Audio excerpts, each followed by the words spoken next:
नमस्कार मंडळी, आपलं स्वयंपाकघर या यूट्यूब चॅनलवरती आपलं स्वागत आहे।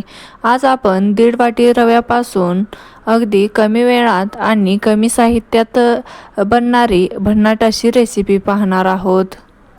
ही रेसिपी जर तुम्ही बनवली तर लहान मुले देखील आवडीने खातील। तर आपण रेसिपीला सुरुवात करूया। त्यासाठी तुम्ही जर चॅनलवरती नवीन असाल तर चॅनलला सबस्क्राईब करा। इथे मी एका पातेल्यामध्ये 1.5 वाटी बारीक रवा घेतलेला आहे। तुम्ही जाड किंवा बारीक रवा घेऊ शकता। आता त्यामध्ये एक बारीक कट केलेला टोमॅटो घालून घ्यायचा आहे। त्यानंतर एक बारीक चिरलेला कांदा घालायचा आहे। त्यानंतर इथे मी बारीक कट करून घेतलेल्या 4 हिरव्या मिरच्या घातलेल्या आहेत। तुम्ही तुमच्या आवडीनुसार कमी किंवा जास्त करू शकता। त्यानंतर आपण यामध्ये घालून घ्यायचे आहे बारीक कट करून घेतलेली कोथिंबीर।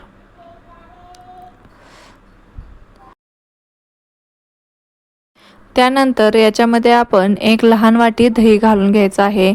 जर दही तुमच्याकडे नसेल तर तुम्ही एका लिंबाचा रस देखील घालू शकता। यानंतर आपण याच्यामध्ये चवीनुसार मीठ ॲड करणार आहोत। इथे मी 1.5 चमचा मीठ घातलेला आहे। आता हे व्यवस्थित मिक्स करून घ्यायचं आहे। त्यानंतर मी इथे 1.5 वाटी रव्यासाठी 1.5 वाटी पाणी घालून घेणार आहे। इथे मी सुरुवातीला 1 वाटी पाणी घालून थोडंसं मिक्स करून घेतलेलं आहे। यानंतर आपण गरजेनुसार लागेल तसं पाणी घालून घ्यायचं आहे। इथे मला 1.5 वाटी रव्यासाठी पूर्ण 1.5 वाटी पाणी लागलेलं आहे।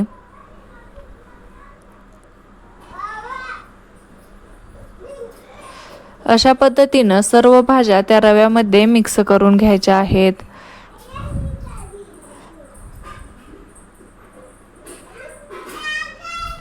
हे मिश्रण जास्त घट्ट किंवा जास्त पातळ देखील करायचं नाही। मी इथे व्हिडिओत दाखवल्याप्रमाणे मीडियमच मिश्रण ठेवलेलं आहे। याच्यामध्ये तुम्ही जर आणखी काही भाज्या असतील तुमच्याकडे तर ॲड करू शकता। आता हे मिश्रण साधारण 10 मिनिटे आपण असंच भिजत ठेवायचं आहे, जेणेकरून हा रवा देखील व्यवस्थित भिजला जाईल।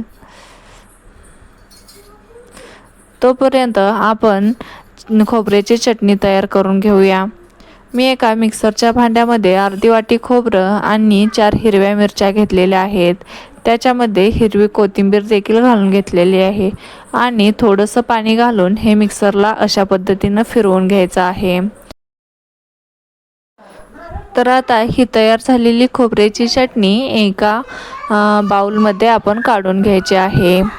आता याच्यामध्ये मी थोडंसंच पाणी ॲड करून घेणार आहे। तुम्ही तुमच्या आवडीनुसार चटणी घट्ट किंवा पातळ ठेवू शकता। आता या चटणीला आपण तडका देणार आहे।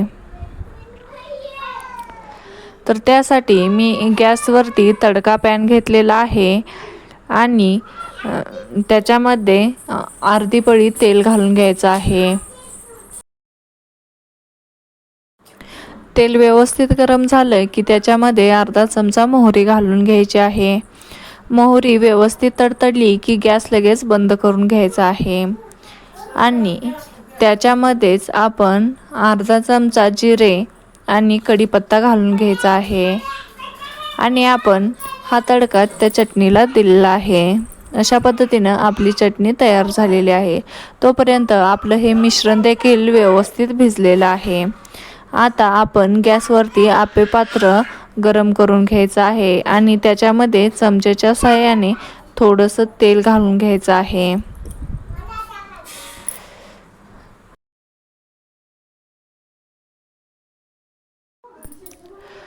आता आप्पे पात्र व्यवस्थित गरम झालं की आपण जे बनवलेलं मिश्रण होतं ते आप्पे पात्रामध्ये चमच्याच्या साहाय्याने असं घालून घ्यायचं आहे।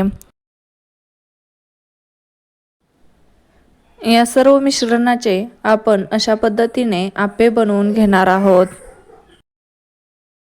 त्यानंतर त्याच्यावरती 5 मिनिटे झाकण झाकून एका साईडून आप्पे व्यवस्थित वाफवून घ्यायचे आहेत.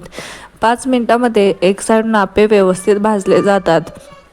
त्यानंतर अशा पद्धतीने आप्पे पलटी मारून घ्यायचे आहेत. यानंतर सुद्धा दुसऱ्या साईडून पण 5 मिनिटे आप्पे व्यवस्थित भाजून घ्यायचे आहेत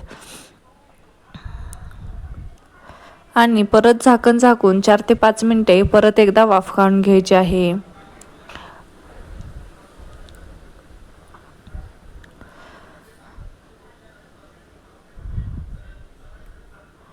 तर अशा पद्धतीने आपले दोन्ही साईडून आप्पे व्यवस्थित भाजलेले आहेत.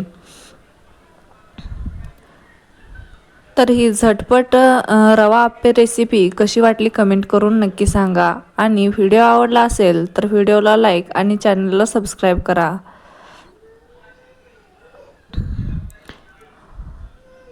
अशा पद्धतीने आपले झटपट रवा आप्पे तयार झालेले आहेत. तुम्ही चटणीसोबत किंवा सॉससोबत देखील खाऊ शकता.